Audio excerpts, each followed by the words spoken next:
Making birria tacos. Say no more, cause my mouth is crying again. First, we're gonna snag us 5 ancho chilies, 2 chile ancho, 5 guajillo chilies, 7 chile guajillo, and 2 chili de árbol. and 3 Thai bird chilies. Take those dried boys, remove their stems, and de-seed them. Important life lesson here. After touching the seeds from Thai bird chilies, make sure you wash your hands before using the bathroom. Don't ask me how I found out. And we're gonna let it burn, burn, burn, burn. You'll need 1 pound of boneless chuck roast, 3 large beef short ribs with the bone attached, or 1 pound of boneless short ribs, and 2 large slices of oxtail, about 1 pound as well. 2 whole bags of oxtail that surprisingly could be arranged into 1 whole tail. Season those all generously with salt, Season them generously with salt. enough oil to coat the bottom, and heat over medium-high heat until screaming hot. Heat canola oil until. Add your meat in batches and sear about 2 to 3 minutes Add meat in batches and sear about 2 to 3 minutes. on all sides until you get a nice, beautiful, deep brown crust. Sear until each piece of meat has a beautiful deep brown crust, like this. Nice job, team. Then add 1 chopped yellow onion, saute that just until it begins to soften. Add 1 giant Costco onion and saute until it softens. 1 tablespoon or 12 grams of tomato paste. Cook that down until the paste begins to darken and stick to the pan. Add 1 heaping tablespoon of tomato paste.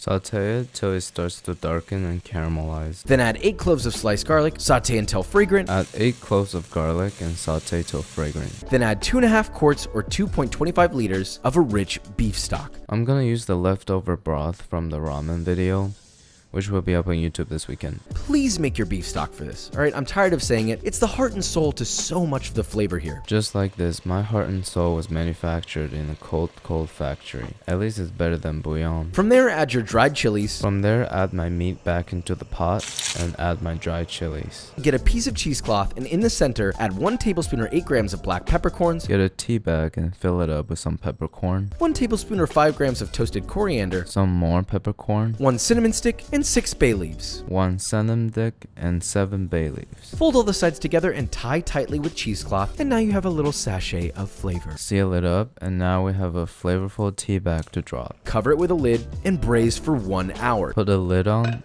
and braise for 1 hour. Once that hour is up, fish out them chilies. Then place them in a blender along with a cup or 2 of your liquid and blend until smooth. After an hour, take out the chiles and blend them into a smooth paste.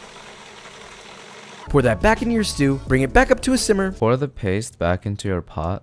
Make sure you rinse the blade with the soup. and braise for an additional 1.5 hours. And braise for an additional hour. Shred the meat and fat together as chunky or as fine as you'd like. Probably should have braised it for longer because the meat is a little bit difficult to shred. My meat is done. I'll finish these bones off later.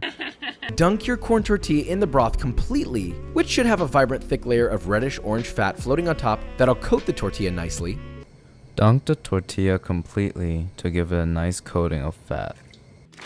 Place it on a medium cast iron skillet, set over medium heat. Put it on a frying pan on medium heat. Top that with a generous amount of your shredded Oaxaca cheese. Do yourself a favor and get Oaxaca cheese. Doing myself a favor and just use whatever cheese I have. Let that cook just until the cheese is nice and melted. Cook until the cheese is all nice and melted. On one side of your tortilla, add a generous helping of your braised shredded meat. Cover half of the tortillas with my shredded meat. Fold your taco over and let it cook for 1 to 3 minutes. Flip and toast the other side. I think the meat is too much for the taco, which is a problem I've never had in my life. Get a small ramekin or bowl, fill it with your broth, Get a bowl and fill it up with a consomme. top with some finely diced sweet onion and rough chopped cilantro, Top it off with sweet onion and soapy cilantro. and all that's left to do is get your melty, meaty little man, dunk it in your consomme, and let all of your problems fade away. Let's take a look at my melty, meaty little man. It's looking pretty good.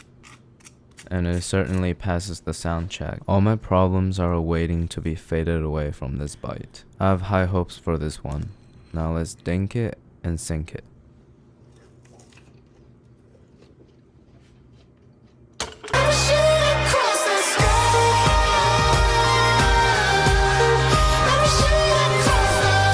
It really doesn't get any better than this. The shell is crispy, the meat is juicy, and the flavor from the broth and the cheese just brings it all together. The onion and cilantro in the broth perfectly balances the richness of the taco. Not that I have the option, but I'll eat this instead of the real taco any day.